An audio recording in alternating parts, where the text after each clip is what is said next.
What's up guys, CJ here, and welcome back to another all-new trailer breakdown. This time, the big one, as the first trailer for Avengers INFINITY WAR is finally here after months and months of waiting and more than a decade of cinematic build-up. But let's just dive right into it. Our trailer opens with a shot of a planet, and from both the SDCC trailer and this trailer, I can safely say this is the planet on which the final battle against Thanos takes place. The question is, which planet is this? Is it some random world? Is it a ruined Xandar? I mean, it could even be Earth, shaped and twisted by the power of the Infinity Gauntlet, but we just don't know right now. And you can tell which scenes take place on this planet, just look at the background.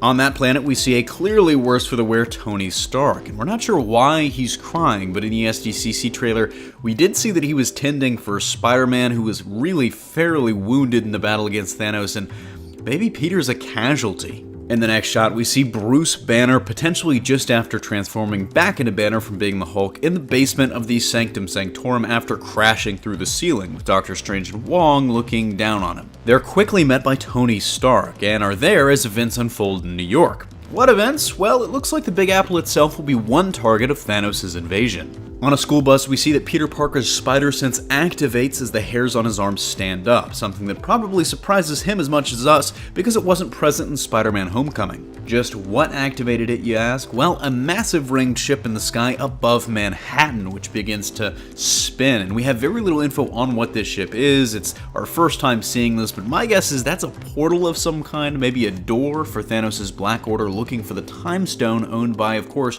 one Dr. Stephen Strange. Either way, it's got the attention of Tony Stark, Doctor Strange, and Banner, as well as your friendly neighborhood Spider-Man and of course Wong, and it looks like this takes place early on in the movie as they look fresh here and definitely worse for the wear in other places later in the trailer. We also get a quick glimpse of the Vision and Scarlet Witch, and since the events of Civil War, it looks like they've gotten a little bit closer to the point that they're living together, and Vision has adopted a more human form, although we see the Mind Stone still activating in his forehead. This does come on the heels of some news this week that we might see their twin children from the comics, Thomas and William, who of course were very short-lived for very different reasons, and in the film we find them living the domestic life, potentially retired from heroics before the Mind Stone of course draws Vision back into the conflict. It looks like that conflict might have massive consequences for him too, as we see what looks like Corvus Glaive prying the Mind Stone from his head. We don't know how that goes, but for Thanos to complete the gauntlet, of course he's going to need the Mind Stone, so that's going to have to leave Vision's skull.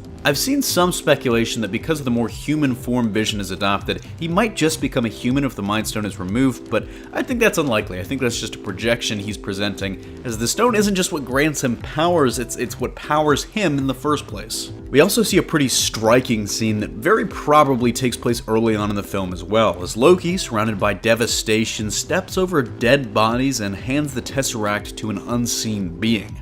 Now this is just a theory, I've seen it some other places, but I'm guessing this scene picks up right where the after credit sequence of Thor Ragnarok left us, with Thanos' ship intercepting the Nomad Asgardians in space, with some devastating consequences obviously. Speaking of that space stone, we see Thanos use it, stepping through a portal of its own creation to appear on that planet we discussed earlier from the beginning of the trailer, and looking at the background, I think this very well could be Earth. It could be a warped New York City or some other major metropolis. As you look at that structure in the bottom right, it kind of looks like a ruined building. Jumping into the cosmic side of things for a second, Thor in the film will be hanging out with the Guardians of the Galaxy, who find him drifting in space as per the SDCC trailer. And at the end of this trailer, he's just been picked up by them, messed up eye and all. But in the most interesting shot in this trailer to me, we see Thor in a massive device, either holding it together or trying to activate it somehow. And what the device is remains to be seen, but maybe this has something to do with him getting Mjolnir back, maybe this is some kind of ancient device that he's trying to activate against Thanos.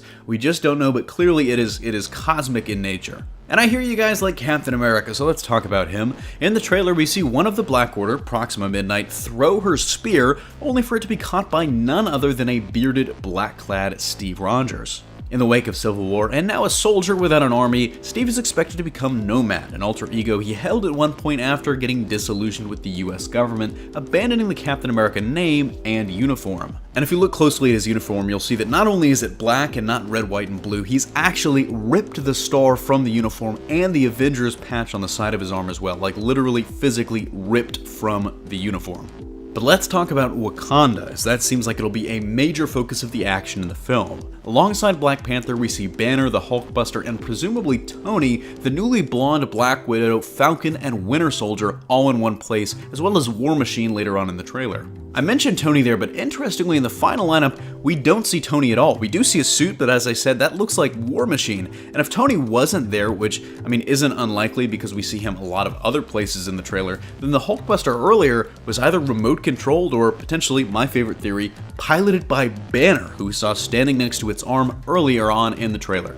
Unfortunately, if you were hoping this movie was going to be free of the CGI monster hordes, you're mistaken, as we see that in Wakanda, the team and the armies of Wakanda is battling an army of massive four-armed monsters. But finally, let's talk about Thanos and a potential timeline for the film, just constructed from what we see in this trailer and the SDCC trailer. First, we see him standing in front of a fire, saying his line about balancing the universe and, fun not being something you usually consider when doing that. And interestingly, despite the previous shot of him adding the Space Stone to the gauntlet, it looks like he only has the Power Stone in that shot when he's saying that line. That, to me, suggests that an invasion of Xandar will be how we open the film, or where we first find the Mad Titan, with Thanos attacking the planet to retrieve the Power Stone first. Then we catch up with the after-credit scene of Thor Ragnarok, as we see Loki presumably present him with the Tesseract, and so he adds the Space Stone to his collection.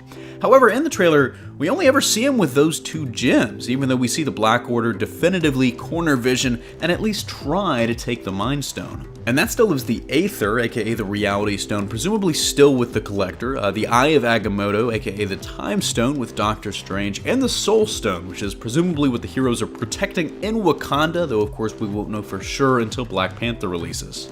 And as I mentioned, what's so interesting about that is that we see him wearing those two gems in the trailer, but also facing off with Iron Man and even Spider-Man on that ruined planet. And so I don't really have an answer for that. Maybe a group of the heroes try and take him out or keep him busy while the rest handle the Black Order and play keep away with the gems. Maybe they're trying to find another solution for it all. We just don't know. So let me know what you think about that puzzle and what you thought of the trailer. It was awesome in my opinion. Of course, I didn't do a reaction for it. I chose to do this instead. But I want to hear your reactions. What did you think of the Avengers Infinity War trailer? Was it everything you imagined and more? Or, not quite what you built it up to be? That's going to do it for me here. Thanks for watching. Don't forget to smash that like if you like what you saw, subscribe for more great content every single day, and consider turning on your notifications to be alerted every time we upload a new video. For even more content, check out our website at hybridnetworkyt.com, and if you love HN and want to take your support to the next level, consider donating to us on Patreon as we strive to bring you the best content possible. Signing off, this is CJ, and I'll see you next time.